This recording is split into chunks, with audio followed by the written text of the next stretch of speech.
What's up YouTube, Spartan XV bringing y'all a quick video here on gun safety for first-time gun owners. For those of you who already own guns or have owned guns for a while, a lot of these topics I'm going to go over today you might already know or you might be familiar with, but I'm going over this for all the new people who are buying guns right now. Right now there's a huge surge in guns being sold, so there's a lot of people out there that don't or might not necessarily have that initial training on gun safety, the 4 golden rules to follow, how to manipulate a handgun, and other things like that, or a revolver.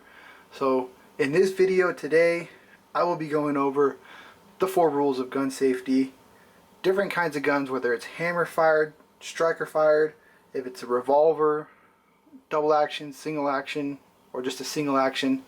I will be touching on concealed carrying a little bit, and I will be touching on gun storage a little bit, but eventually I'm going to have separate videos for those topics. This is going to be general gun safety and handgun manipulation. So first things first, I want to say welcome to all you new gun owners out there. For those of you that went out and bought a gun during these troubled times, welcome to the gun community, welcome to gun ownership. It's a very expensive hobby, but what you get back is great. I've had a lot of fun with my guns. It's very rewarding seeing yourself become a better shooter as you train and as you shoot more and more. Being able to experience the different types of firearms is awesome. There are so many out there. And even if you're one of those people who join the gun community just to have that one gun to protect yourself with, still, welcome to the gun community. It's awesome. Trust me, you're going to have a blast. So let's get into safety. So I want to preface this video with the fact that I am not an expert. I've owned guns for probably about 8 or 9 years now. I've owned plenty of guns, well into the double digits, and I've shot many more. So I am very familiar with the different kinds of firearms, the different kinds of handguns, and I'm going to be going over several different kinds in this video. But that's just my knowledge. That's my experience. I'm not saying I'm an expert. I'm not saying to follow this one video. What I am saying is to look at this video, look at many others, and build your knowledge on your firearm specifically, and be safe while you're out there enjoying your firearm. Because there is a lot of enjoyment that comes from owning a gun, but they are dangerous. So first off, let's get into the 4 firearm rules of safety. Rule number 1, treat every gun as if it's loaded. And here's my version: treat every gun as it's loaded until you yourself have verified that it is not. So there are times where you might have to handle a gun, such as cleaning or dry firing, where it may not be loaded, but first you must verify that it is not. And my golden rule with this one is, no matter what, if you set your gun down for a second and walk away and walk back, you have to clear it again, because it left your hand, it left your ownership. You clear a gun every single time that you pick it up, no matter what, unless you're going into a self-defense scenario. So for a pistol, for instance, first step, drop the magazine. Then lock your slide to the rear, pushing up your slide lock, slide release. Then verify that there is no bullets inside that chamber. Make sure that you get a finger in there and you verify that there is not a bullet in that chamber. And then look down through, no mag, boom, you're clear. Now you are cleared to break this down, to clean it. So I highly recommend dry firing your gun and getting proficient with both your trigger pull, your grip, and getting your sights aligned properly, and general manipulation of your gun. And to do this, you will need to make sure that it's unloaded first. That's where rule number 2 comes into play. So rule number 2, never point your barrel at anything you're not willing to destroy. So for instance, if you already cleared your gun and you're ready to dry fire, you're ready to practice, wherever you're pointing that gun at needs to be a safe direction. Even if you have personally verified that the gun is unloaded, still treat it as if it is loaded, point it in a safe direction during dry fire. So rule number 3, keep your finger off the trigger until you're ready to shoot. So even at the range, keep your finger up high and ready to shoot until you get a sight picture and you're ready to shoot. Then you can manipulate the trigger. This goes for dry firing as well. Until you're ready to shoot, until you've cleared the gun, until you have a sight picture and you're pointing your barrel somewhere where it is safe, to where if somehow a magical bullet went into this gun, you're still pointed somewhere safe, then finger down and you can shoot. So rule number 4, know your target and everything beyond it. So this goes for live fire at a range, and it goes for self-defense purposes. So if you end up having to discharge your firearm, you have to know what is beyond your target. You have to have a clear target to shoot at, and you have to know what's beyond. If you get into self-defense shooting as a civilian and you do have to shoot, you are responsible for every bullet that comes out of your barrel 100% of the time. At the range, as you shoot, you are responsible for 100% of the bullets that come out of your barrel every single time. Even when you're dry firing and you're practicing, if you get complacent and you don't follow the other 3 rules, you are responsible for every bullet that comes out of your barrel every time.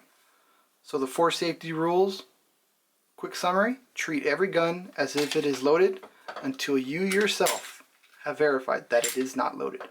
Do not point this muzzle at anything you are not willing to destroy. Keep your finger off the trigger until you are ready to shoot. And know your target and what's beyond it at all times, whether it's live fire, self-defense, or dry fire. If you follow these rules, you will be okay. So even in my instance where I've owned guns for a long time, I've had many guns, I've fired a lot of guns, I still follow these rules religiously. Every single time, these 4 rules are golden. No matter how long you've owned firearms, no matter how much you've shot, these 4 rules will protect you from having a negligent discharge or hurting someone that you do not intend to hurt. So now I want to go over 4 different kinds of handguns, so that way you, a new shooter, knows what you're looking at. So as I touch on each type, I will go over the safeties and other features that are on these handguns to help you be safe.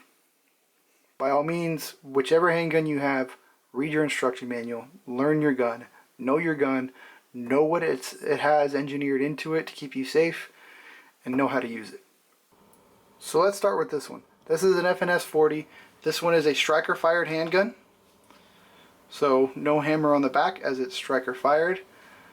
This one has a trigger safety, so if this trigger is not being pulled by your finger, by something that is flush all the way across, it will not pull. Other guns like this Springfield XD has a grip safety. It's also a striker fired, but if you don't have a full firing grip on here and a full hold on this trigger or a flat hold on this trigger, it will not fire. Here is a Beretta 92. This is hammer fired, as you can tell by having a hammer that you can cock. This one has a safety, unlike the other 2 that I showed, as well as a decocker. A lot of guns that have decockers will actually move the firing pin out of the way of the hammer to keep that hammer from touching that firing pin and setting a round off. This one does not have a trigger safety, just your manual safety and decocker. Revolvers like this Ruger 357 Magnum tend to not have safeties. Their safety is their extremely long and hard trigger pull, which can be lightened by pulling the hammer.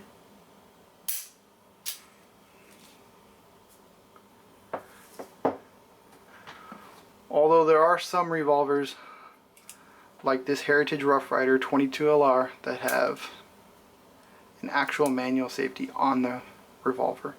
as this one is more intended for target shooting, teaching a new shooter, other things like that. Some other guns like these will be drop safe, which really you can only tell by reading your instruction manual, which means if this gun is dropped, that firing pin that's on the inside can't fall forward and hit the primer and set off a round. Other guns have a safety where if this magazine is not in the gun, it will not fire. Unfortunately, I don't have one here on the table to demonstrate. So real quick, let's go over the 4 different firing types.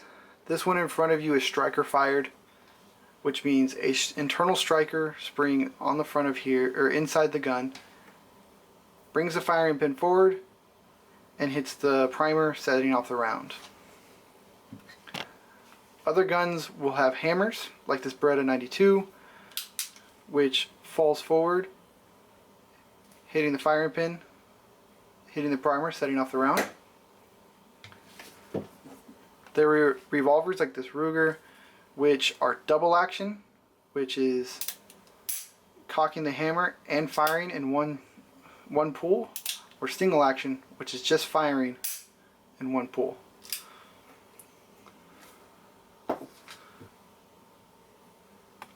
There is also older designs like this Heritage, which are single action only, as in without the hammer being pulled back, you can't fire.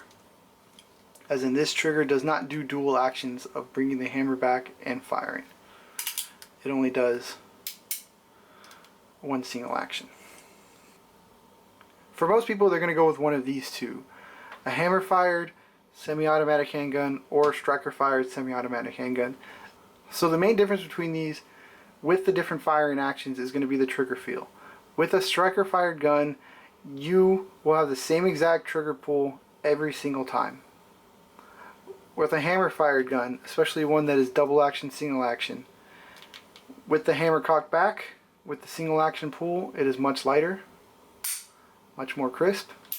With the hammer not pulled back, say coming out of safety, it's much heavier, much longer, and a much harder pull. The thing is, after that first pull, with the slide recoiling, you'll have single action from there on. But some people prefer having a striker fired gun and having that exact same trigger pull every single time. But it's all personal preference. Me personally, I like having a hammer fired gun. So real quick before I end this episode, I want to touch on carry and storage. If you're going to be using your gun for home defense, you want to store it properly. You want it locked up to where only you and trusted adults can reach it. You want it accessible quickly so that in case you ever have to use it, you can get to it in a quick amount of time. Because self-defense encounters, things like that, they happen very, very fast, and you need to be able to access your firearm quick. I always recommend storing or carrying with one loaded in the chamber, because like I said, these kind of things where you need to defend yourself, they happen very, very fast, and sometimes you might not have enough time to load your gun and put one in the chamber. If you're going to carry, I recommend concealed carrying, not open carrying, and I recommend having a correct holster that fits, that completely covers your trigger guard, and has good retention. So if you want to see videos that go more in depth on carry and storage, let me know and I'll get them out ASAP. So that does it for our safety video today. Thank you for watching. If you have any questions, please let me know in the comments. I will be answering all comments from here till probably next month, just to make sure that if anybody needs help, I'm there for them. And if this video ends up helping even one person be more proficient with their gun and be safe with their firearm, it is 100% worth making. So again, thank you for watching. Please subscribe and like, and I'll catch y'all in the next video.